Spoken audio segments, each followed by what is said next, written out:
This busy stretch of the QEW was the scene of a horrific crash this past weekend, one that claimed the life of a 22-year-old woman. Her family tonight is calling for the person who allegedly started that crash to come forward and face justice. It's just, to me, it's just unreal. It's just like unreal. She was 22 years old and her life was taken from her because of somebody that had road rage. A budding photographer's life gone in a flash. The family of Nicole Turcotte are now left grasping for answers, along with mementos of a bright, caring, and loving young woman.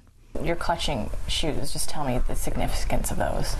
All that was left of all of her articles of clothing, because they had to cut off her clothes. All that was left was her socks and her boots. And why are they so important to you right now?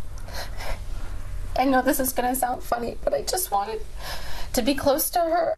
Searching for closeness when answers seem so far away. Turcotte was killed in a 5-car pileup on the QEW Saturday. Police say around 10 o'clock, a car traveling eastbound near Cawthra suddenly moved into the left lane. The driver allegedly slowed down, then hit the brakes in what's being called an act of road rage, triggering 5 cars to slam into one another. A pickup truck at the back slammed into the Toyota Turcotte was a passenger in. Her boyfriend was behind the wheel and was relatively unhurt. His sister, who was in the back, remains in critical condition in hospital. The driver of the car that allegedly started it all drove away without a scratch. Just turn yourself in. How can you live with knowing that you've done something like this?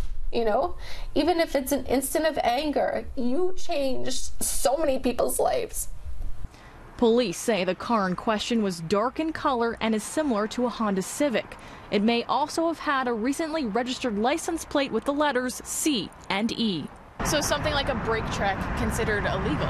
Well, that we would consider aggressive driving. It is illegal to interfere with traffic in such a way. This could border on the verge of criminal if drivers are doing this intentionally.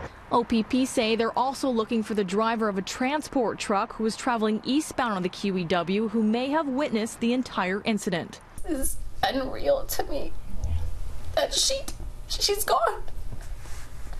She's gone. She was in photography school, and and she was so talented. Turcotte was studying photography at Humber College and was living with her boyfriend in Toronto. A picture-perfect start for a young woman who couldn't wait for the rest of her life to develop. She did so much with her life in such a short time, and she could have done that much more if she had more time. The suspect vehicle was last seen exiting the QEW at the West Mall. Once again, police are asking for any witnesses or the driver of that vehicle to contact them. In Mississauga, Amanda Ferguson, City News.